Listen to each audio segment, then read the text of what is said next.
Halo teman-teman semua, jadi kita akan membahas tentang analisis seismisitas dan energi gempa bumi di kawasan jalur sesar Opak Oyo, Yogyakarta yang diteliti oleh Nugraha Budi Wibowo dan Juwita Nur Sembari. Jadi di sini ada anggota kelompoknya yaitu aku Azhar Zainal Ramadan kelas 1C 024017, ada Suci Alvina dengan NIM 069, Haidar Ahmad Rozan dengan NIM 098, dan Bismar Ardi Kusuma dengan NIM 111, dan Alia Kusuma Wardani dengan NIM 146 sebagai pemateri. Lanjut, di sini ada pendahuluan. Apa sih yang akan kita bahas? Jadi kita akan bahas tentang aktivitas gempa Yogyakarta yang dipengaruhi oleh sesar permukaan di Opak Oyo dan Keh dan Menoreh dan subduksi lempeng di selatan Jawa. Fokus penelitian ini adalah pada sesar Opak Oyo. Permasalahannya adalah perlu analisis epicenter dan energi gempa. Di sini kita akan menjelaskan juga bahwa Jogja adalah kota yang rawan gempa karena berada di jalur sesar aktif sekaligus dekat dengan zona subduksi. Sesar Opak Oyo sangat berperan sehingga penelitian difokuskan untuk melihat pola epicenter dan energi gempanya. Lalu di sini kita ada membahas tentang tujuan penelitian, yaitu menganalisis energi gempa bumi pada sesar Opak Oyo, analisis spasial atau analisis ruang, dan analisis temporal yaitu waktu. Tujuan utamanya adalah untuk melihat bagaimana gempa di sekitar sesar Opak Oyo terdistribusi dalam ruang peta lokasi dan waktu per tahun, serta menghitung energi yang dilepaskan. Lalu di sini kita ada data dan metodenya.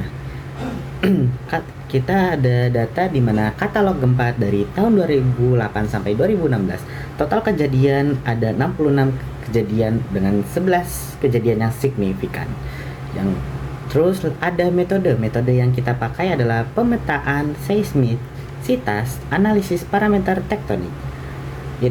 Dan kita menggunakan perhitungan dengan nilai B dengan metode least square. Lalu ada rumus Gutenberg-Richter di mana log n sama dengan A min Bn. Data gempa diambil dari katalog resmi. Analisis dilakukan dengan membuat peta seismisitas serta menghitung nilai B yang menunjukkan karakteristik frekuensi gempa berdasarkan magnitudo. Jadi di sini kita setelah kakak-kakak yang sudah meneliti mendapatkan hasil yang spasial, di mana epicenter terkonsentrasi di timur dan tenggara sesar Opak Oyo, kedalaman hipocenter 10-20 km dengan nilai B sama dengan 0,4, di mana daerah aktif dengan potensi gempa besar yang jarang tapi tetap signifikan. Gempa di sekitar sesar Opak Oyo umumnya terjadi di bagian timur hingga tenggara. Kedalaman gempa termasuk dangkal menengah sehingga cukup berbahaya. Nilai B rendah mengindikasikan kemungkinan gempa besar meskipun jarang. Lalu di sini kita ada hasil dari temporal di mana jumlah gempa meningkat pada tahun 2008 hingga 2015 dan jumlah gempa yang menurun pada tahun 2015 sampai 2017. Aktivitas gempa sempat meningkat secara signifikan hingga 2015, lalu menurun menjelang akhir periode penelitian. Artinya, aktivitas gempa memiliki fluktuasi dari waktu ke waktu. Di sini juga ada hasil energi, di mana energi gempa berkisarkan 1 kali 10 pangkat 5,2 dikurang 1,10 pangkat 9,6 Joule. Distribusi energi mirip dengan formasi geologi lokal. Energi yang dilepaskan bervariasi dari nilai kecil hingga besar. Pola distribusinya mengikuti kondisi geologi sekitar sesar Opak Oyo, menunjukkan adanya kaitan antara struktur batuan dengan pelepasan energi gempa. Jadi, kakak-kakak yang meneliti menemukan kesimpulan bahwa yang pertama, aktivitas sesar Opak Oyo tercermin dalam distribusi epicenter. Tren temporal menunjukkan variasi jumlah gempa untuk kesimpulan yang kedua. Lalu kesimpulan terakhir ataupun kesimpulan yang ketiga adalah energi gempa berkaitan dengan kondisi geologi lokal. Secara keseluruhan, penelitian menunjukkan bahwa sesar Opak Oyo aktif dan berperan dalam pola seismisitas Yogyakarta. Aktivitas gempa naik turun dari waktu ke waktu. Sementara energi yang dilepaskan berhubungan dengan